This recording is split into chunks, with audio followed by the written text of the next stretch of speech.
ሀራምቤ ሬዲዮ 98.7 ከነሙሉ ክብሩ። ሀገር ስንል ወንዙን፣ ሸንተረሩን፣ ጋራውን፣ ብርቅዬ መልክዓ ምድሩና ሰማዩ ጋር ተላምዶ ለረጅም ዘመናት የኖረ ህዝብ እሴት፣ ባህል፣ ትውፊት፣ እምነት፣ ቋንቋ ጋር ተላምዶ የሚኖርበት ማለታችን ነው። የሰው ልጆች ሀገርን ለማቆም የደም ዋጋ ይከፍላሉ። በትግላቸውም ዳር ድንበራቸውን በቆራጥነት ያስከብራሉ። ሀገራቸውን ለማስጠበቅ ለትውልድም ለማስተላለፍ ኢትዮጵያ ሀገራችንም በተለያየ ጊዜ ድንበርን ገፍተው በሚመጡ ወራሪዎች ጥቃት እየደረሰባት ሆኖም በየዘመናቱ በሚወለዱ ጀግኖች ልጆቿ ክንድ ድባቅ እየመታች ወደ መጡበት መልሳቸዋለች። ኢትዮጵያ ገነት በመሰለው በመልክዓ ምድሯ በሩቅ ጠላቶች የሚቋምጡባት ሀገር ናት። ልጆቿም የማያሳፍሯት ደማቸውን ለማፍሰስ የማይደራደሩ ናቸው። ይህን ደግሞ በጉራ፣ በጉንደንት፣ በዶጋሊ፣ በኩፊት ታላቁን አድዋን ጨምሮ በተለያዩ የጦር ሜዳዎች በተለያዩ ዘመናት ግብጽን፣ ሱዳንን፣ ጣሊያንን እንዲሁም ጎረቤቷን ሶማሊያንን ጨምሮ ሌሎችም ሉዓላዊነቷን አልፈው ለመጡ ሁሉ በእናት ሀገራቸው ድርድር በማያውቁ የኢትዮጵያ ጀግኖች ድል እየተነሱ የሽንፈት ካባን እየለበሱ ወደ መጡበት ተመልሰዋል። የኢትዮጵያ ጀግኖች ስንል ከሰሜን እስከ ደቡብ ከምስራቅ እስከ ምዕራብ ያሉ ከመላው የሀገሪቱ አካባቢዎች የፈለቁ ጀግኖችና ህዝቦች ማለታችን ነው። ጣሊያን ከአድዋው ጦርነት ሽንፈት በኋላ በወዳጅነት ስም ወደ ኢትዮጵያ በመግባት በሰላዮቿ በኩል ከፍተኛ ጥናት በማድረግ በሀገሯ ደግሞ ከፍተኛ ዝግጅት በቂም በቀል ለ40 ዓመታት ያክል ቆይታ ጦሯን ወደ ኢትዮጵያ አዞረች። የኢትዮጵያ ህዝብም በቀላሉ እጅ ስላልሰጠ ለ5 ዓመት ከፍተኛ ግፍ እየፈጸመ እድሜውን ለማራዘም ቢታገልም በአርበኞች መስዋዕትነት በኢትዮጵያ ድል ተቋጨ። ልክ የዛሬ 85 ዓመት ገደማ 1933 ሚያዝያ 27 ቀን ከኢትዮጵያ ምድር ፋሽስት ኢጣሊያ የ5 ዓመት የጀግኖች አርበኞች ተጋድሎ እውን ሆኖ ለቆ ወጣ። ኢትዮጵያም ድል አደረገች። ይህ የድል ቀን ልንዘክረው ልናከብረው የሚገባ ብሔራዊ የድል ቀን ነው። ታዲያ እኛም በዓሉን በማስመልከት የታሪክ ምሁር ጋር ግሩም ቆይታ አድርገናል። በቆይታችን ስለ አርበኞቻችን ተጋድሎ፣ ኢትዮጵያ ስለሚገባት ካሳ እንዲሁም ስለ ሰንደቅ ዓላማን ጨምሮ አጠቃላይ የታሪክ ዳራውን ዳሰናል። እንኳን ለ85ኛ ዓመት የኢትዮጵያውያን ድል ለሆነው የአርበኞች ቀን በሰላም አደረሳችሁ። አብራችሁን ዝለቁ። ሀሳቡን ለመግለጽ እንዲሁም ከኛ ጋር ቆይታ ለማድረግ ፈቃደኛ ስለሆኑ እጅግ በጣም አመሰግናለሁ። ራስዎትን አስተዋውቁልን። በላይ ስጦታው እባላለሁ። የታሪክ መምህር ነው። እንግዲህ ያው ዛሬ የአርበኞች ቀን ነው። እርስዎ ደግሞ የታሪክ ምሁር ነዎት። እንግዲህ ሰፋ ያለ ጉዳዮችን አንስተን ለአድማጮቻችንም ለኛም ጥሩ የሆነ እውቀትን የምናገኝ ይመስለኛል። በተለይ ለኛ ትውልድ እንግዲህ የመጀመሪያው የሚሆነው ጣሊያን በ5 ዓመት ቆይታው የአርበኞች ተጋድሎ ምን ይመስል ነበረ? በጣም ጥሩ። እንግዲህ የኢትዮጵያ ጦር በንጉሠ ነገሥቱ የሚመራው የኢትዮጵያ ጦር በ1928 ዓ.ም ማይጨው ላይ ተሸነፈ እና ንጉሠ ነገሥቱም ወደ ውጭ ሄዱ። ከዛ አርበኝነቱ ቀጠለ። አርበኝነቱ በሁለት ክፍል ይከፈላል። የመጀመሪያው ከዋናው ጦርነት የቀጠለው ነው። ጣሊያን ኢትዮጵያ ውስጥ ሲገባ የትኛውም የኢትዮጵያ አካባቢ የጣሊያን ገዥነት የተቀበለ የለም። ሁሉም ተቃውሟል። ሁሉም የአርበኝነት ትግል አድርጓል። ይብዛም ይነስም የጠርም ይርዘም እንጂ ሁሉም ተዋግቷል።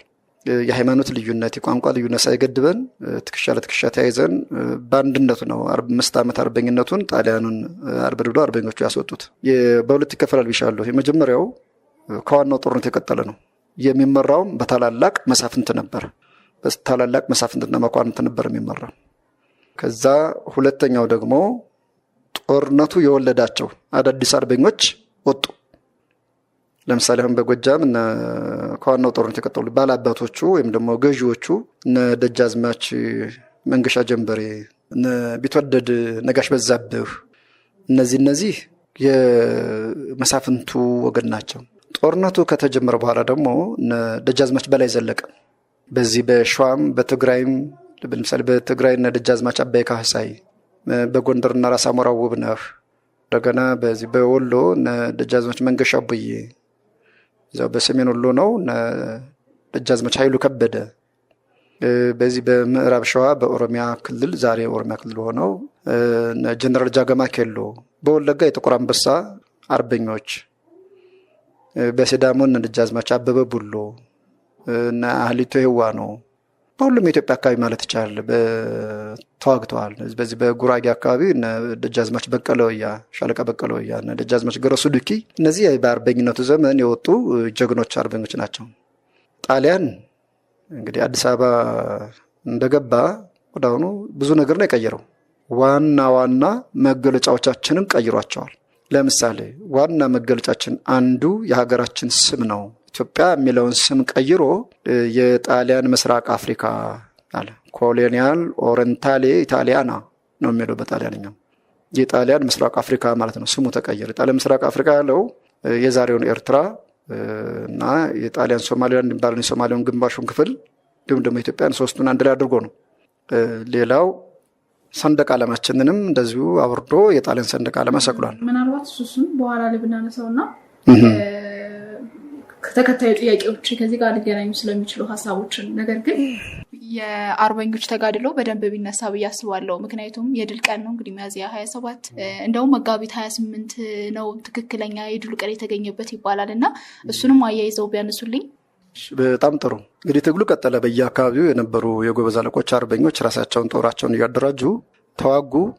እንግዲህ በዚህ በሰሜን ሸዋም በዚህ በመሀል ሸዋም ራስ አበበ አረጋይ እነ ቀኛዝማች ኃይለ ማርያም ማሞ እነዚህ ሁሉ ጀግንነት ስራ ሰርተው 5 ዓመት ሙሉ ሀገራቸውን ለጣሊያን ሳያስደፍሩ ተዋግተዋል። ወደ መጀመሪያ ጥያቄ ስሄድ ኢትዮጵያ ቅኝ ግዛት ተገዝታለች ወይ ሚላን፣ ኢትዮጵያ ቅኝ ግዛት አልተገዛችም። በዓለምም በአፍሪካም ነጻነት ያላት ብቸኛ ሀገር የነጻነት ታሪክ ያላት ተገዝታ የማታውቅ ኢትዮጵያ ብቻ ነች። ኢትዮጵያና ላይቤሪያ ይባላል በተለምዶ። ላይቤሪያ አሜሪካን ሀገር ባሪያዎች የነበሩት በእርጅናና በአካል ጉዳት ምክንያት የእነሱ የባሪያዎች መጠራቀሚያ ነበረች። አሜሪካ ደግሞ እነሱን የእኔ ስለሆኑ እነዚህን ቅኝ ግዛት እንዳትገዟቸው ብላ ለአውሮፓ ከለላ ስለሰጠች፣ ከአውሮፓ ቅኝ ግዛት ከለላ ስለሰጠቻቸው ነው እነሱ ያልተገዙት። እንደገና ደግሞ ረጅም ታሪክም የላቸው፣ የረጅም ያለመገዛት ታሪክም የላቸው። ነፃ ናቸው የተባሉት ቅኝ ገዢዎችን በማሸነፍም አይደለም። ኢትዮጵያ ግን ሊገዛት የመጣውን ሁሉ አሸንፋ አንበርክካ ነው ነፃ የሆናቸው። ሌላው ኢትዮጵያ በጣሊያን ተገዝታለች ወይ? በፍጹም አልተገዛችም። ለምንድነው አለመገዛቷን የሚገልጸው? ብዙ ነገሮች አሉ። ለምሳሌ በጀርመን ቢዝማርክ የጀርመኑ ጠቅላይ ሚኒስትር የጠራው የጀርመን ኮንፈረንስ በርሊን ኮንፈረንስ ይባል ነበር። በዛ በበርሊን ኮንፈረንስ 14 የአውሮፓ ሀገር መሪዎች ተገናኝተው ቅኝ ግዛት ቅኝ ገዝቷል ለመባል መሟላት ያለባቸው ነገሮች አሉ። አንደኛ የቅኝ ተገዢው አገር መሪ ፊርማ መፈራረም አለበት። የገሌን ቅኝ ግዛት ለምሳሌ ኢትዮጵያ ከሆነ የጣሊያን ቅኝ ግዛት ተቀብያለሁ ብሎ መፈረም አለበት። ሁለተኛ ማህተሙን የንጉሱን ማህተም መረከብ አለበት ቅኝ ገዢው። ሶስተኛ አገሩን ሙሉ በሙሉ ቴሪቶሪውን ሙሉ በሙሉ መያዝ አለበት ይላል። እነዚህ ሶስቱም አልተፈጸሙም። ንጉሠ ነገስቱ በሊግ ኦፍ ኔሽን ወይም ደግሞ በመንግስታቱ ማህበር ሄደው ሊከራከሩ በዲፕሎማሲያዊ ውጊያውን ሊቀጥሉ ነው የሄዱት። ሌላው አርበኞች ውጊያውን አላቆሙም። ቴሪቶሪውን ወይም ደግሞ የሀገሪቱን ግዛት አልያዘም ጣሊያን። ከሀገር ግዛት ጣሊያን ተወስኖ የነበረው በከተሞችና በመንገዶች ብቻ ነው። በዛ ዘመን የነበሩ ከተሞች ደግሞ ጥቂቶች ናቸው። እዛ ከትግራይ ብንጀምር አክሱም፣ አድዋ፣ አዲግራት፣ መቀሌ፣ አብይ አዲ፣ ማይጨው፣ በጎንደር እንደዚሁ የአውራጃ ከተሞችና የወረዳ ከተሞች አሉ። ራሱ ጎንደርን ጨምሮ ደብረታቦርን፣ አዲስ ዘመን፣ እነዚህ በጎጃም እንደዚሁ ደብረ ማርቆስ፣ ሌሎችም ከተሞች አሉ። በሸዋም ደብረ ብርሃን፣ በወሎ ላሊበላ፣ ደሴ፣ ወልዲያ ትንንሽ ከተሞች ናቸው። በምስራቅም ሐረር፣ ጅጅጋ፣ ሌሎችም የአውራጃ ከተሞች አሉ። በደቡብም እንደዛው ይርጋለም፣ ወላይታ ሶዶ፣ በምዕራብም እንደዚሁ ነቀምቴ፣ ጅማ፣ ጎሬ እነዚህ ሁሉ ናቸው እና ትንሽ ናቸው። ከሀገሪቱ የቆዳ ስፋት ጋር ሲነጻጸሩ 5% አይሞሉ። ጣሊያን ተወስኖ የነበረው 5% በማይሞላ የሀገሪቱ ቴሪቶሪ ውስጥ ነበር ማለት ነው። 95% እና ከዛ በላይ የሚሆነውን የያዙት አርበኞቹ ናቸው። 5 ዓመት ሙሉ ጣሊያን ኢትዮጵያን ገዝቷ ከሆነ የትኛው ጣሊያን ነው በላይ ዘለቀን ክንድ የያዘው? የትኛው ጣሊያን ነው እነ አባይ ካሳይን፣ እነ ራስ አበበ አረጋይን፣ እነ ጃገማ ኬሎን ክንድ የያዘው? ስለዚህ ኢትዮጵያን 5 ዓመት አልገዛም ጣሊያን። በጦርነት ቆየች ነው የሚባለው። በዓሉም የነጻነት በዓል ተብሎ አይጠራም። የድል በዓል ነው የሚባለው። የድል በዓል ምን ያመለክታል? ጦርነት ላይ እንደነበርን ያመለክታል። የነጻነት በዓል ቢባልስ በቅኝ ግዛት እንደተገዛች ያመለክታል። ኢትዮጵያ የምታከብረው የድል በዓል እንጂ የቅኝ ግዛት ወይም ደግሞ የነጻነት በዓል አይደለም። ምናልባት የድል ቀን እንዲመጣ ያደረገችው እንግሊዝ ነች ይባላል እና እንግሊዞች ነጻ ወጡን የሚል አይነት ሚስ አንደርስታንዲንግ ወይንም ያለ መረዳት አይነት በብዙ ሰዎች ዘንድ ይስተዋላል። ታሪክም እንደዚህ አይነት የተዛባ የሆነ ሀሳቦችን ያነሳል። እውነት ኢትዮጵያ ነጻ ያወጣት ወይንም ድሏን ድል ያደረገው እንግሊዝ ነው ወይንስ የኢትዮጵያ አርበኞች ናቸው? እሺ ኢትዮጵያን ነጻ ያወጣቻት እንግሊዝ ነች የሚለው እንግዲህ በመጀመሪያ ደረጃ አሳልፈ የሰጠችን እንግሊዝ ነች። በዚህ በሊግ ኦፍ ኔሽን እንግሊዝና ፈረንሳይ ናቸው በወቅቱ ሀያል ሀገር የነበሩት፣ የዓለም ሀያላን የነበሩት። ጣሊያን ኢትዮጵያን ስትወር የነሱ ፍቃድ ተገኝቶ ነው። ኋላ ላይ ጣሊያን ከጀርመን ጎን ሆና በእንግሊዝ ላይ ጦርነት አወጀች። የዚህ ጊዜ ነው እንግሊዝ ድጋፍ የደገፈችው። ለራሱ ጥቅም ስትል ነው። ለኢትዮጵያ እናት አንጀት ኖሯት አስባ ምናምን አይደለም፣ አላማ አልነበራትም። ሌላው ደግሞ እስከ የካቲት 12 ቀን 1929 ድረስ የአርበኛው ቁጥር ትንሽ የተመናመነ ነበር። ከ1929 በኋላ ነው እንግዲህ በ1933 ነጻ የወጣ ነው እና ያኔ 1929 4 ዓመት ሙሉ የአርበኛው ቁጥር ጨምሯል። ምንድነው የጨመረው? ጣሊያን የካቲት 12 ቀን የአዲስ አበባ ህዝብ ጨፈጨፈ። የአዲስ አበባ ህዝብ መጨፍጨፍና የነ አቡነ ጴጥሮስ የነ አቡነ ሚካኤል በጣሊያኖች መረሸን ህዝቡን አስቆጣና የአርበኛውን ቁጥር እንዲጨምር አደረገው። ለምሳሌ በዛ በ1929 ድረስ የአርበኛው ቁጥር 20 ሺህ ነበር በሀገሪቱ የነበረው። ልክ የአዲስ አበባ ጭፍጨፋ ሲካሄድ 100 ሺህ ሆነ ባንዴ። አሁን ጣሊያኖች እየተሸነፉ እየተመናመኑ ነው ከዛ ጊዜ ጀምሮ የነበሩት። እንደውም ለዘብተኛ ሁሉ ሆነዋል። አርበኞች ሁሉ የተለማመጡ ባካችሁ እንደራደር እንታረቁሉ እያሉ ነበር። ጊዜው ምናልባት ሊረዝም ይችላል እንጂ ጣሊያን ሙሉ በሙሉ እየተሸነፈ ነበር። የእንግሊዝ ወታደሮች ያደረጉት ነገር ቁጥራቸውን በጣም ትንሽ ነው። የሀገሪቱን ቆዳ ስፋት የሚሸፍንም አይደለም። በሀገሪቱ ቆዳ ስፋት በሙሉ ያለው አርበኞች ነው። እንግሊዞች የአየር እርዳታን ያደረጉት። ጣሊያን 5 ዓመት ሙሉ በብቸኝነት ሰማዩን ተቆጣጥሮት ነበር። እኛ ደግሞ በምድር ብቻ ተወሰነ ነበር። አሁን አርበኞቹ የአየር ድጋፍ ሲያገኙ እንደ መዋጋት ሳይሆን አባሮ እንደመያዝ ወደፊት እንደመገስገስ ነው የሆነላቸው። ስለዚህ ያ ታሪካዊ አስተዋጽኦ አለው፣ እውነት ነው። ግን ጣሊያን ራሱ እየተሸነፈ ነበር፣ እየደከመ ነበር። አርበኞች እኮ አዲስ አበባ ለመያዝ ሞክረዋል ብዙ ጊዜ። እንደዚህ አዲስ አበባ ጫና ግፊት እየጨመረ ሲመጣ ጣሊያኖቹ እየፈሩ አዲስ አበባ ላይ አዝማሪዎቹም አርበኞቹን እያወደሱ ይዘፍኑ ነበር። እንግሊዞች ከመምጣታቸው በፊት በድፍረት ማለት በጣሊያኖች ፊት ነበር የሚደረገው እና እንግሊዝ ኢትዮጵያን ነጻ አወጣቻት ሳይሆን ድጋፍ አደረገች። ለምሳሌ ድጋፍ ማድረግ በዚህ በካራማራ ጦርነት እኮ ሶቪየቶች ደግፈውናል። ግን ሶቪየቶች ኢትዮጵያን ነጻ አወጣቻት አልተባለም። በአድዋ ጦርነትም እኮ ራሽያኖች የቀይ መስቀል ሕክምና ቡድን ያለው በጦር መሳሪያ በተወሰነ መልኩ ረድተውናል። ግን ያኔም ኢትዮጵያ ድል አደረገች እንጂ ራሽያ አልተባለም። ስለዚህ አስተዋጽኦ አድርገዋል። እንደ አሲስታንስ ነው፣ እንደ ሄልፕ ነው፣ እንደ እርዳታ ነው፣ ድጋፍ የተወሰነ ድጋፍ ነው ያደረጉት። ሌላው እንግዲህ መጋቢት 28ና ሚያዝያ 7 ጠይቀሽኛል። እሱን ቢቀጥሉልኝ ጥሩ ነው። ምክንያቱም መጋቢት 28 የድል ቀናችን አውጀናል። በተለይ በምስራቅ በኩል የመጡ የኢትዮጵያ አርበኞች አዲስ አበባን ተቆጣጥረው የኢትዮጵያን ሰንደቅ ዓላማ ቤተ መንግስት ላይ ሰቅለዋል እና ጣሊያኖችም የዛኔ ድል አድርገዋል ይባላል። ነገር ግን በዓሉ የሚከበረው ወይም የድል ቀን ደግሞ ሚያዝያ 27 ነው። እንደውም በደርግ ጊዜ መጋቢት 28 ይከበር ነበር የሚባል ነገር አለ። ምናልባት እሱን ቢያነሱልኝ፣ ለምንድን ነው ሚያዝያ 27 የሆነው የሚለውን ነገር። እንግዲህ መጋቢት 28 ቀን 1933 ዓ.ም አርበኞች ወደ አዲስ አበባ ገቡ። የእንግሊዙ ጀነራልም ካኒንግሃም የሚባለው ከኬንያ ተነስቶ የመጣው የእንግሊዝ ጦር በ3 አቅጣጫ ነው ወደ ኢትዮጵያ የገባው። አንዱ ከሱዳን በኤርትራ ነው። ፕላት የሚባለው ጀነራል ፕላት የሚባለው ዊሊያም ፕላት ይባላል። ሌላው ደግሞ ከቀዳማዊ ኃይለ ሥላሴ ጋር ጌዲዮን ጦር የሚባለው የጌዲዮን ጦር ቀዳማዊ ኃይለ ሥላሴ የተመራ በስሩ ጀነራል ዊንጌት፣ ጀነራል ሳንፎርድ የሚባሉ አሉበት። እነሱ ጌዲዮን ፎርስ በጎጃም ነው የገቡት፣ እነሱ ከሱዳን በጎጃም። ሌላው ደግሞ ከኬንያ የመጣው ደግሞ ካኒንግሃም ይባላል፣ ጀነራል ካኒንግሃም። እሱ የኢትዮጵያ አርበኞች እንደራስ አበበ አረጋይ ጋር ነው አዲስ አበባ የገባው። ትንሽ ነው እኮ ቦታ የሸፈኑት። ራሱ ጎጃም እንኳን ሙሉ ሞላ አልያዙም። በደብረ ማርቆስ ነው በቃ የመጡት። መንገድ ትንሽ ቀጭን መንገድ ነው። በእርግጥ እዛ ሱዳን አሰባስበው የኢትዮጵያ ጦርም አለ አብሮ። የሱዳን እንግሊዞች ብቻ አይደለም ኢትዮጵያኖችም አሉበት ሱዳን ላይ የተሰባሰቡ እና እነሱ በዚህ በጌዲዮን ፎርስ ወደ ደብረ ማርቆስ ነው የመጡት። እዛ ከኬንያ የመጣው በኢትዮጵያ አርበኞች የተረዳ አዲስ አበባ ገባ። በዛ በአዲስ አበባ በገባበት ዕለት የጣሊያን ባንዲራ ወርዶ ተቃጥሎ የኢትዮጵያ ሰንደቅ ዓላማ ተውለበለበ። መጀመሪያ 6 ኪሎ ላይ የእንግሊዝ ነበር። ህዝቡ ሲያጉረመርም ዋናው ቤተ መንግስት እዛ 4 ኪሎ የኢትዮጵያ ሰንደቅ ዓላማ ተውለበለበ። ይሄ እንግዲህ ዋናው ጣሊያን ወጥቷል ከአዲስ አበባ። ኢትዮጵያ አገሪቱን የሚወክለው ኢትዮጵያ ሰንደቅ ዓላማም ተውለብልቧል መጋቢት 28 ቀን እና ከአንድ ወር በኋላ ነው መሰል እንግዲህ ሚያዝያ 27 አንድ ወር ሊጠጋ የሚሆን አካባቢ ነው። ከ29 ቀን በኋላ ንጉሠ ነገሥቱ ከጎጃም ወደ አዲስ አበባ ገቡ። እንግዲህ ንጉሠ ነገሥቱ የሀገሪቱ አርማ ስለሆኑ የሀገሪቱ ሲምብል የሀገሪቱ ወኪል ህዝቡን የሚወክሉ ስለሆኑ እሳቸው የገቡበት ቀን የድል ቀን ተብሎ ይታሰባል። አንድ ይሄ ነው። ሁለተኛ ጣሊያን አዲስ አበባ የገባው ሚያዝያ 27 ቀን 1928 ዓ.ም ነው። ያን ጣሊያን የገባበትን እንዳይታወስ እንዳይታሰብ በዚህኛው በእኛ ድል እንሸፍነው ከሚልም አንድምታ ነው። ደርግ ደግሞ ኖ አለ።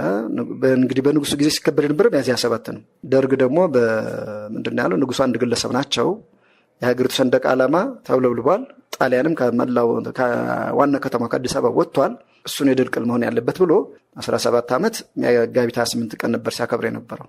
ከዛ ኢህአዴግ ሲገባ ደግሞ ያው በአብዛኛው የደርግ የሰራቸውን ማፍረስ አይነት ነገር መቃወም አይነት ነገር ስለነበረ ከዛም ተነስቶ ይመስለኛል እንደገና ደግሞ ያው አብዛኛው የመሳፍንቱና የመኳንንቱ ድጋፍም ስላለው ያንን በዓሉን ወደ ሚያዝያ 27ነት መለሰው። ዞሮ ለእኔ ሁለቱም በዓል ሆኖ ቢከበር ነው። ሁለቱም አሁን በዚህ ያኮረፈ ሊኖር ይችላል። አገሪቱ ነፃ ያወጣችበት ሰንደቅ ዓላማ የተውለበለበት ብሎ ሁለቱም ለምን ለምሳሌ አሁን አንዱ ታስቦ ቢሆን ለምሳሌ ከታስሮ ታስቦ ይውላል። የሥራ ቀን ሆኖ ግን ታስቦ ይውላል። መጋቢት 28 ቢታሰብ በታሳቢነት ደረጃ አርበኞች አዲስ አበባ የገቡበት ተብሎ ጭራሹን ከሚረሳ ያኛው ሚያዝያ 27 ደግሞ ንጉሠ ነገሥቱ የገቡበት ቀን ነው። እሱ በዋና የድል በዓልነት ቢከበር የኛው በታሳቢነት ቢከበር ጥሩ ነው ብዬ አስባለሁ። እኔ ሐሳብ ይሄ ነው። መልካም፣ በጣም ጥሩ ሐሳብ ነው የሰጡኝ። በእውነት እንግዲህ ይህኛውን ሐሳብ ብዙዎች ሲያነሱት አሳማለሁና እንግዲህ የፋሺስት ኢጣሊያ ከመውረሩ በፊት ወይም ኢትዮጵያ ውስጥ ከመግባቱ በፊት እንግዲህ በአድዋ ጦርነት ጀምሮ የጀመረው ነገር ነው። ጦርነት ለማድረግ ወይም በጃንሆይ ዘመን ጦርነቱን ለማድረግ ምን አይነት ቅድመ ሁኔታዎችን ሲያሟላ ነበረ? እንዴት ነው ወደ ጦርነቱ ሊገባ የቻለው? ወደ ጦርነቱ ቀጥታ ለመግባትስ ምን አይነት እቅዶች ነበሩት? ምናልባት እሱም ቢመልሱ። ጣሊያን በ1928 ዓ.ም ኢትዮጵያን ለመውረር ሰፊ ዝግጅት አድርጓል። ለምሳሌ እኛ በአድዋ ጦርነት ጊዜ ሞሮሎት ኢኩቫለንት የሆነ መሳሪያም ነበረን። ዝም ብሎ ጭራሽ ባዶ አልነበረም። የጣሊያን አካል አይሆን እንጂ ለምሳሌ ጣሊያን 56 መድፎች ነበሩት። በአድዋ ጦርነት ጊዜ 56ቱም ተማርከዋል። እኛም ከፈረንሳይ የመጡ ትንሽ መድፎች ነበሩ፣ በቁጥር ትንሽ ናቸው። በዚህ በ1928 ግን ከ40 ዓመት በኋላ ጣሊያን በደንብ ተዘጋጅቶበት ነበር። አንደኛ በስለላ አጥንቷል። 1000 ጋዜጠኞች፣ የስለላ ባለሙያዎች በተለያየ ስም፣ በሐኪም ስም፣ በምህንድስና ስም፣ በሃይማኖት ሰባኪነት ስም ገብተዋል። እነዚህ ሰላዮች በደንብ አጥንተዋል። ጣሊያን በ1920 አካባቢ ነው ለ20 ዓመት የሚቆይ ውል ተዋዋሉ ኢትዮጵያ ጋር። የወዳጅነት ስምምነት ነው የሚለው። በዛ ስምምነት ከአሰብ ወደ ደሴ የሚገባ አስፋልት ለመስራት፣ ወደ አዲስ አበባ የሚገባ መንገድ ለመስራት ተስማምተዋል። ሌላው የኢትዮጵያን ጦር ለማደራጀትም እንደው ቃል ገባለሁ ምናምን ብለዋል። በዛ ጉያችንን ጓዳችን ሁሉ ሰልለው ጨርሰዋል። አሁን ኢትዮጵያ የኛን ያክል አልተደረጀ። እነሱ በጦር ኃይል፣ በአውሮፕላን፣ በታንክ፣ በመድፍ፣ በተለያዩ በዘመናዊ መትረየሶች በእነዚህ ሁሉ ተዘጋጅተዋል። እኛ በአድዋ በነበረው ጦር መሳሪያ ነው ያለን። እነሱ የሰማይና ምድር ያክል ልዩነት ነው ያለው እና ያንን አዘጋጅተው ገቡ።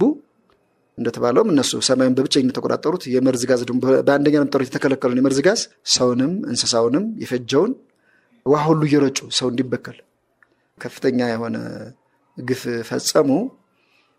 ንጉሠ ነገሥቱ ጦር እንዲፈታ አድርገዋል። ለጊዜው ጊዜያዊ ነው እሱ፣ ቴምፖራሪ የሆነ ቪክቶሪ ነው እንጂ ቋሚ አይደለም። ሀገሪቱን ለመቆጣጠር አላስቻለም።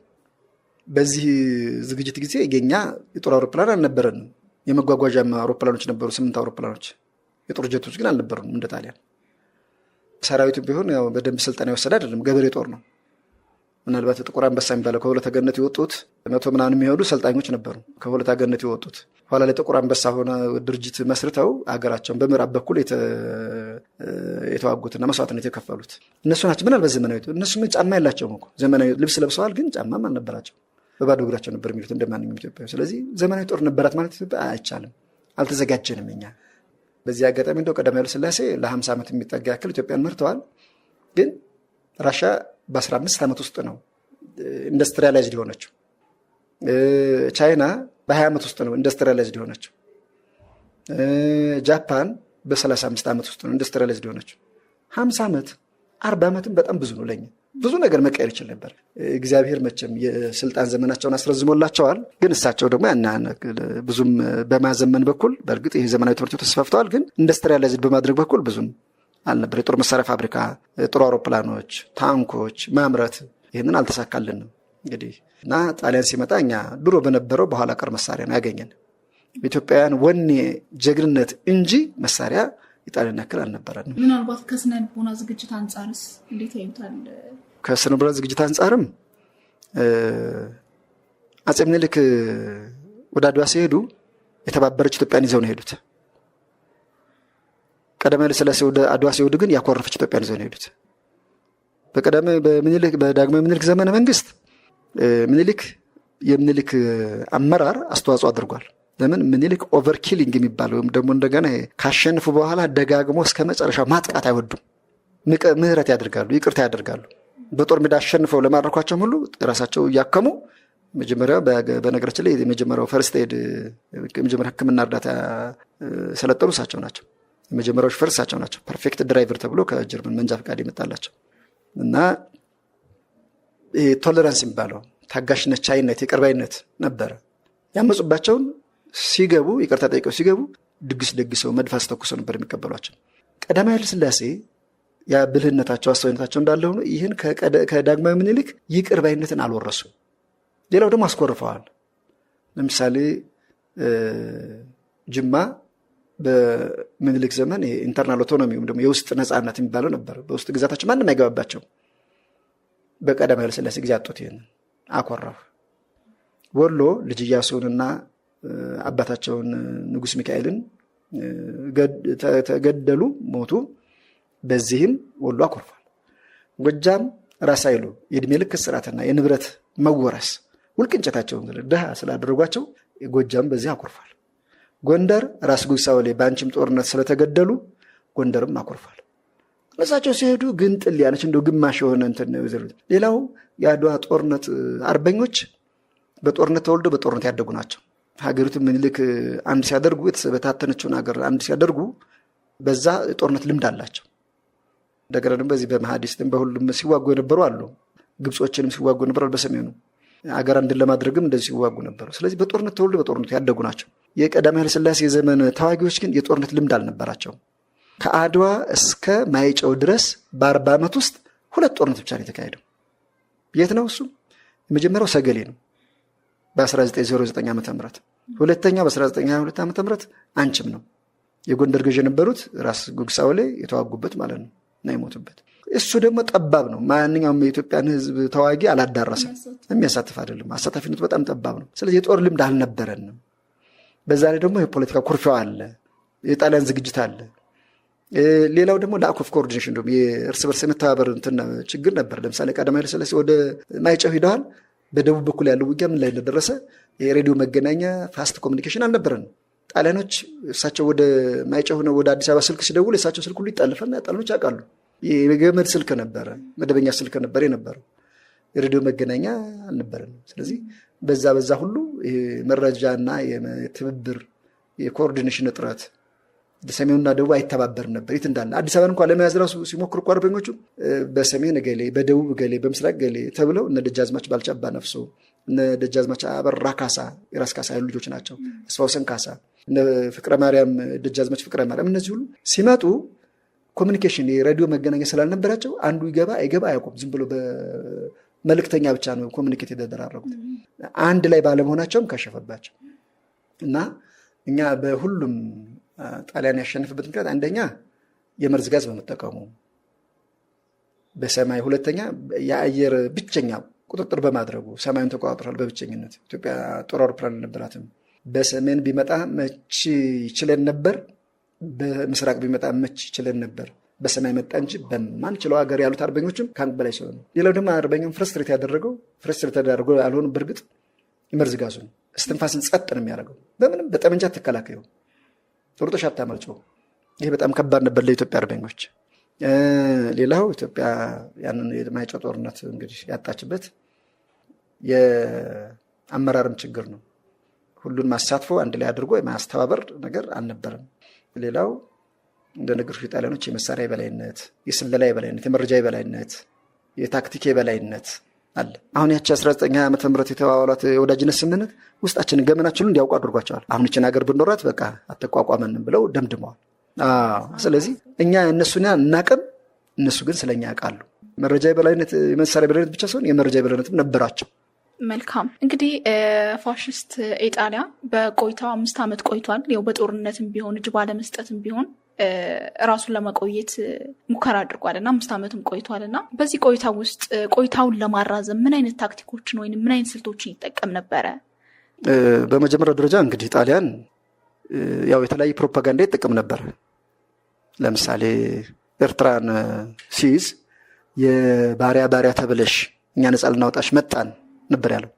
ትግራይ ሲገባ ያው አፄ ዮሐንስን ዙፋን ነጥቀው ሸዋዎች እኛ ለዙፋን ልናበቃቸው ነው ያማልላል። ይሄ በጊዜው ለነበሩ ሰዎች ጎንደር ላይ ሲደርሱ ራስ ጉግሳው ላይ ገሎብህ ገዥህን፣ ወሎ ላይ ሲደርሱ ንጉስ ሚካኤልን ገለውብህ እኛ ነጻ እናወጣም። በቃ እንዲህ አይነት ነገሮች ቁርሾና ግጭቶችን እያነሱ ጥቃቅን ነገሮችን ሰማይ ያደረሱ እያገዘፉ ህዝቡ ከማዕከላዊ መንግስት እንዲነጠል ለማድረግ ሞክረዋል። ያው ባይሳካም ሌላው በሃይማኖት መከፋፈል ነበር። ጣሊያን 100% ካቶሊክ ክርስቲያን ነው። ቤተክርስቲያን እያፈረሰ መስጊድ ይሰራ ነበር ኢትዮጵያ ውስጥ። እንደ ጀግኖች ናቸው እንግዲህ ደጃዝማች ዑመር ሰመተር የሶማሌ ብሔረሰብ ተወላጅ ናቸው። ደጃዝማች ዑመር ሰመተር በስማቸው አዲስ አበባ ላይ ትምህርት ቤት አለ መታሰቢያቸው እና እሳቸው ይሄ የተንኮል መስጊድ ነው፣ የተባረከ መስጊድ አይደለም። ጣሊያን ክርስቲያኖችን ከፈጀ በኋላ መጨረሻ ላይ እኛንም ይፈጀናል። እዚህ መስጊድ ገብታችሁ እንዳትሰግዱ፣ የተባረከ አይደለም አሉ። መጨረሻ ላይ እሳቸው እንዳሉት ጣሊያኖች ሙስሊሞችን መግደል ጀመሩ። አሁን ገባቸው። በጣሊያን በሃይማኖትም ሞክሯል። ሌላው በቋንቋ ሞክሯል። ለምሳሌ አስተዳደሩ በቋንቋ ላይ የተመሰረተ ነበር። ያው በእርግጥ ሙሉ ቋንቋዎችን በዩኒት አልካፈላቸውም፣ ግን ትግርኛ ተናጋሪውን ኤርትራና ትግራይን አንድ አድርጎ ዋና ከተማ አስመራ ነበር። አማርኛ ተናጋሪውን ሰሜን ሸዋን፣ ወሎን፣ ጎጃምን፣ ጎንደርን አንድ አድርጎ ዋና ከተማ ጎንደር ነበር። ግዛቱም አማራ ነበር የሚለው ቋንቋ ስያሜ ነበረው። ደቡብን ደግሞ ኦሮሞና ሲዳማ ብሎ ዋና ከተማው ጅማ ነበር። ምስራቁንም እንደዚሁ ጣሊያን ሶማሌላንድ ብሎ ይሄ የኢትዮጵያን ሶማሌ ክልል ምንለውን ዛሬ ጅጅጋን ሁሉ ጨምሮ ወደዛኛው ሞቃዲሾ አድርጎ እንደዛ ነበር የሚገመው። ሐረር ለብቻዋ እና አዲስ አበባን ደግሞ ለብቻዋ አድርጎ ክልሏቸው ነበር። 6 በአብዛኛው በዋናነት ቋንቋን መሰረት ያደረገ ክልል ነበር። ከዛ በዛም ሞክሮ ነበር፣ አልተሳካለትም። የኢትዮጵያ ሕዝብ ቋንቋ ልዩነት ሳይገድበው አንድ ላይ ሆኖ ነው የተዋጋው እና ሌላው ንጉሠ ነገስቱን አንዳንዶቹን ያው ባላባቶች ገብተዋል ለኛ አምነዋል፣ እናንተ ዝም ብላችሁ ነው የምትዋጉት፣ አርበኞቹ ተስፋ የሚያስቆርጥ ንጉሠ ነገስቱም እኮ ለጣሊያን ተገዝተዋል እያሉ አርበኞቹም የተወሰነውን ገሌ የሚባሉት ይኸው ለጣሊያን ገብተዋል፣ ብቻችሁ ናችሁ እናንተ ጫካ ውስጥ ያሉ ተስፋ ለማስቆርጥ ይሞክሩ ነበር። ነገር ግን የኢትዮጵያዊ ስነ ልቦና በዛም ይበገር አይደለም። እስከ መጨረሻው ድረስ በድል አድራጊነት እስከሚወጡ ድረስ በጽናት ተዋግተዋል። ሌላው ጣሊያን የሚደልልበት በገንዘብ ነበር። ገንዘብ ይሰጣል። ለምሳሌ ለባንዳዎች ከፍተኛ 30,000 ሊሬ በወር ይከፍላቸው ነበር። እንግዲህ ባንዳ ከሁሉም ክልል ነበር። ለምሳሌ ከትግራይ ብንጀምር 12,000 ጦሩን ለጣሊያን ወስዶ ሊገባ የነበረው ደጃዝማች ኃይለ ሥላሴ ጉግሳ የሚባል ነበር።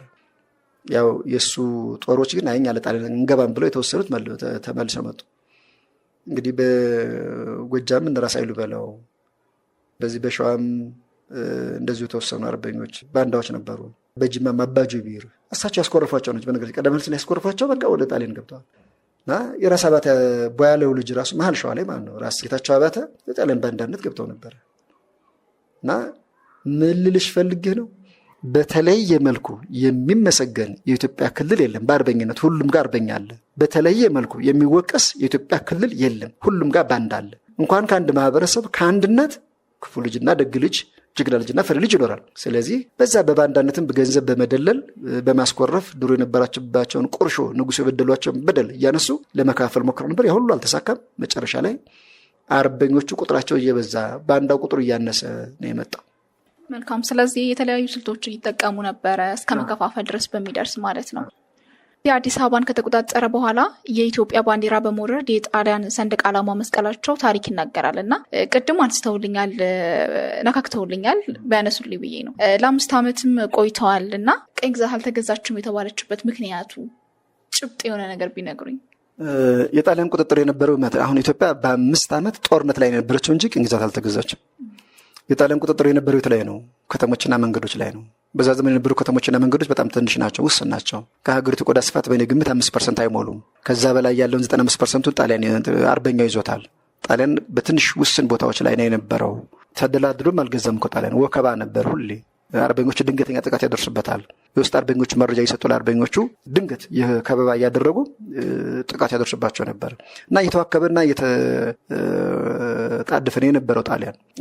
ስለዚህ የኢትዮጵያን ሰንደቅ ዓላማ ቢያውለበልብም በከተሞች ላይ ብቻ ነበር፣ በዋና ከተሞች ነው። በዋና ከተሞች ትንሽ የአውራጃና የክፍለ ሀገር ከተሞች በነበሩት አዲስ አበባን ጨምሮ ማለት ነው። እሱ ደግሞ ሀገሪቱ ስፋት ጋር ሲነጻጸር በሁሉም ኢትዮጵያ የነበሩት አርበኞች ላለመከዳዳት የሚምሉት ጠመንጃና ሰንደቅ ዓላማ አድርገው ያንን እየዘለሉ ብንከዳ የኢትዮጵያ አምላክ ይፍረድብን እያሉ ነበር የሚባሉት። ሰንደቅ ዓላማችን ለመሐላ ቃል ኪዳን ለመግባት ማህተም ነበረች ማለት ነው። ታስተሳስር ነበረ፣ ታስተማምን ነበረ። ጣሊያን ባለበት በጣሊያን ቢውለበለብም ማለት ነው። በሌላው አርበኞቹ ባሉበት ግን የኢትዮጵያ ሰንደቅ ዓላማ ነበር ሲውለበለብ የነበረው።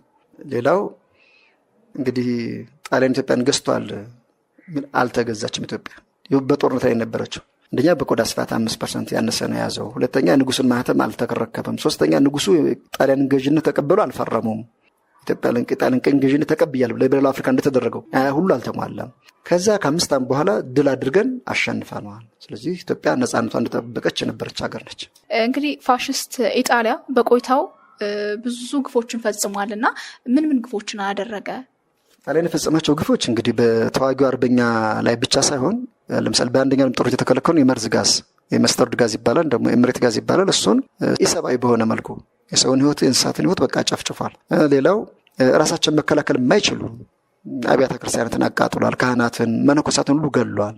ለምሳሌ 2000 ቤተክርስቲያኖች ተቃጥለዋል። ደብረ ሊባኖስ ለምሳሌ በዓል እያከበሩ እያለ ምንም ሳይዘጋጁ ዙሪያውን ከበባቸውና 300 መነኮሳትን ያቃጠላቸው። እነዚህ ራሳቸው መከላከል የማይችሉ ህፃናትን አጠቃላይ በዛ ጦርነት 700,000 ህዝብ አልቆብናል። ይህንን በተመለከተ አገሪቱ ካሳ ጠይቃ ነበረ። ግን ካሳ ያው እንደሚደረገው ጣሊያን በሌላው ዓለም አሁን ለምሳሌ በሊቢያ ላይ በፈጸመ ወንጀል ተጠይቋል። ፍርድ ቤት ቀርበው ተከሰዋል። በኢትዮጵያ ጉዳይ ላይ ግን አልተከሰሱም። እንደውም እሱን ቢያነሱልኝ መልካም። እስካሁን እስከ ቅርብ ጊዜ ድረስ ግሎባል አሊያንስ ፎር ኢትዮጵያ የሚል የሀገር ወዳድ ወገኖች ያደራጁት ድርጅት አለ። እሱ ጣሊያን ካሳ እንዲከፍል ይሄን በብር መጠን ብዙ ነው፣ በሚሊዮን ነው እና ያንን አልተከፈለችም ኢትዮጵያ እንዲከፍል እስካሁን ድረስ ጥያቄውን ለተባበሩት መንግስታት እያቀረቡ እንግዲህ ከኢትዮጵያ መንግስት ጠንካራ ግፊት ቢኖር የዓለም አቀፍ ማህበረሰብም ያንን ቢመለከተው ጣሊያን ለሰራ ወንጀል አልተጠየቀም። ኢትዮጵያ ውስጥ ምንም አልተጠየቀም። ካሳ ለምሳሌ እቺ ቆቃ ግድብ እንዲገድብ ተደርጓል።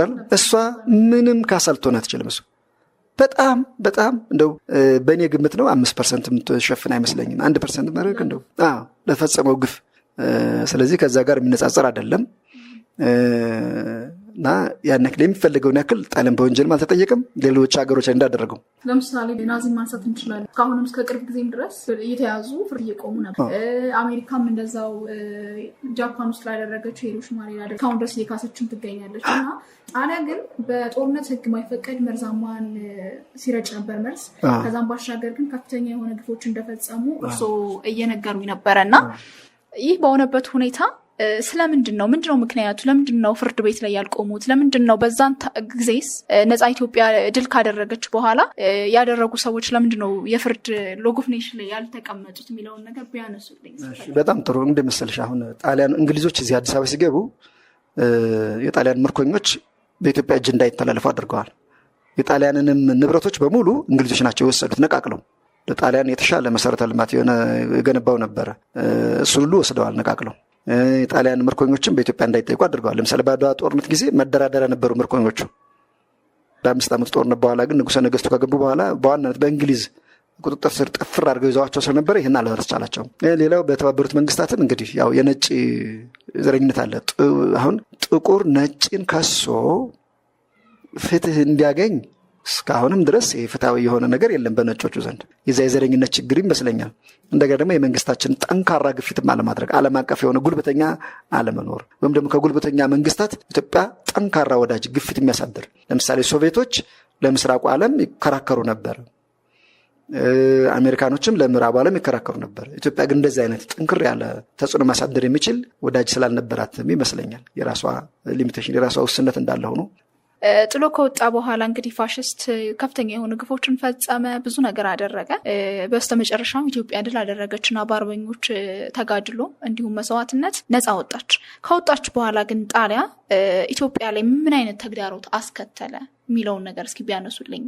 ከወጡ በኋላ ኢትዮጵያ ውስጥ ምን ተፈጠረ? እሺ፣ ከወጡ በኋላ እንግዲህ ቀዳማዊ ኃይለ ሥላሴ እንግዲህ ያው ይቅርታ የተዳየው ከጣሊያን መውጣት በኋላ ነው። ለምሳሌ ባንዳዎችን ይቅርታ አደረጉ። ባንዳዎችን ይቅርታ በማድረጋቸው ብዙ ደራሲያን ድርሰታቸውን ጽሑፍ ለምሳሌ ከበደ ሚካኤል የዚህ ውጤት ናቸው። ምናልባት ይቅርታ ተደርጎላቸው ወደ ንጉሠ ነገሥቱ ቀርበው ያን መስራት ባይፈቀድላቸው ኖሮ እሳቸው የሰሩትን የማስተማሪያ ለተማሪዎች እኮ ማስተማሪያ መጽሐፍ ሁሉ ነበር። ሌላም ስራዎችን ሰርተዋል፣ ድርሰት ስራዎችን ሰርተዋል። ይቅርታ ይህን የመሰለ ጸጋና በረከት ያስገኛል እና ንጉሱ ይቅርታ ማድረጋቸው ይህን ነው። ሌላው ባንዳዎችን ወደ ስልጣን አምጥተዋል። ይህ አርበኛውን አስኮርፈዋል። ይቅርታ ከማድረግ በላይ ስልጣንም ላይ ያስቀምጠዋቸዋል። ይሄ የአርበኛውን እኛ እንደውም የአርበኞቹ ልጆች ድሮም በችግር ነው የኖሩት አባቶቻቸው። ባንዳው ልጅ ግን በጣሊያን ጊዜም በከፍተኛ ክፍያ የተከፈለው በምቾትና በቅንጦት በድሎት ኖሮ ነው የኖረው። አርበኞቹ አኩርፈው ነበር ይባላል። አመፅ በኃይለ ሥላሴ አመፅ የተነሳው በቃ ለዛ ነው። ለምሳሌ በቀዳማዊ ኃይለ ሥላሴ ጊዜ የግድያ ሙከራው ተደርጓል እሳቸውን ለመገልበጥ። ለምሳሌ ከአርበኞቹ በላይ ዘለቀ ሌላ ንጉስ ማንገስ ነው ያለብን የሚል አቋም ነበራቸው። ታከለ ወልደሐዋርያት ደጃዝማች ታከለ ወልደሐዋርያት ደግሞ ኢትዮጵያ ሪፐብሊክ መሆን አለባት፣ ስልጣን በምርጫ የሚያዝበት እንጂ በንጉስ ልጅ ንጉስ እየሆተውን ንጉስ አገዛዝ መቀጠል የለበትም የሚል አቋም ነበራቸው። ሌሎቹ ደግሞ ለቀዳማዊ ስለ ንጉሳችን እንዋጋለን የሚሉ ደግሞ ነበሩ። ንጉሱ ከመጡ በኋላም በተለይ በላይ ዘለቀና ታከለ ወልደሐዋርያት እነዚህ ከንጉሠ ነገሥቱ ጋር ጤናማ ግንኙነት አልነበራቸውም። ሌሎችም እንደዚሁ ለምሳሌ ታከለ እሳቸውን ለመግለብ ብዙ ጊዜ ሙከራ አድርጓል። በላይም እንደዚሁ የእሳቸውን ንግስና አይቀበል፣ የሸሸ ንጉስ ድጋሚ አይነግስ፣ ያፈረሰ ቄስ ድጋሚ አይቀድስ ነበር የሚባለው እሳቸውን ላለመቀበል ማለት ነው። ሌላውን ቢትወደድ ነጋሽ በዛብህ እሳቸውን ከስልጣን አውርደው ልጃቸውን ለማንገስ እነ ጀነራል መንግስቱ ነዋይም የጥቁር አንበሳ አባል ነበሩ፣ አርበኝነት አካል ነበሩ። አርበኞች በሳቸው ላይ አኩርፈው ለአይነት ተደጋጋሚ ሙከራ አድርገዋል። ደጃዝማች ታከለ ወልደሐዋርያትም እንደዚሁ እስከሚገደሉበት ድረስ ለኃይለ ሥላሴ ለቀዳማዊ ኃይለ ሥላሴ ቀና መልካት አልነበራቸውም። እንዲህ አይነት ቁርሾ አስከትሏል። ሌላው ደግሞ እንግዲህ ያው የጣሊያን ጦስ ነው። ኤርትራ እንግዲህ ኢትዮጵያ ባህር በር እንድትሆን አድርጓል። በታሪክ አጋጣሚ እጃችን መልሳ ብትገባም እንደገና በሆነ ጊዜ ደግሞ መልሳ እንድትወጣ አድርጓል። ሀገራችን እስከዚህ ድረስ ጎድቷታል። የዚህ ሁሉ ጦሱ መነሻው ምንድነው? ጣሊያን ነው። አሁን ሌላ ያለችው ኢትዮጵያ ከተለውን ተጽዕኖ ቢያነሱ ሌላው በባንዳነት እንዲዋጉ ሀገራቸው እንዲዋጉ አድርጓል። ለምሳሌ እንደመሰለ ለዚህም ተጠያቂው ጣሊያን ነው። ጣሊያን ባይመጣ ኖሮ እነኛ ሰዎች የጣሊያን ባንዳ ይሆኑ ነበር ወይ? አይሆኑ ነበር። አገራቸውን ይወጉ ነበር? ይጎዱ ነበር? አይወጉም ነበር። ዛሬም ድረስ ልጆቻቸው ለዛ ለአርበኝነቱ ቀና አመለካከት የሌላቸው አሉ። እስከዚህ ዘመን ድረስ ማለት ነው። ሌላው ደግሞ እስከዚህ ዘመን ድረስ ያው ተጽዕኖ እስካሁን ድረስ እንደቀጠሉ የአመለካከት ልዩ ዳይኮቶሚ ፌዴራሊዝምን ከመፍጠር አንጻር ምናምን ከዛ አንጻር በቃ ብዙ የሆነ የአስተሳሰብ ልዩነት እንዲፈጠርም አድርጓል በእኛ በመካከላችን ማለት ነው። ይህን ይመስላል እንግዲህ። አመሰግናለሁ። ክብር ይስጥልኝ። አድማጮች እንግዲህ ከመምህር ጋር የነበረን ቆይታ ይሄን ይመስል ነበረ። እንግዲህ በፕሮግራሙ እንደተማራችሁበት እንዳወቃችሁበት እምነታችን ነው። በድጋሚ እንኳን ለ85ኛው ዓመት የአርበኞች የድል በዓል በሰላም አደረሳችሁ። በዚሁ አበቃው። ከቀሪ የሀራምቤ የበዓል ዝግጅቶች ጋር መልካም ጊዜን ተመኘው። ሀራምቤ ሬዲዮ 98.7 ከነሙሉ ክብሩ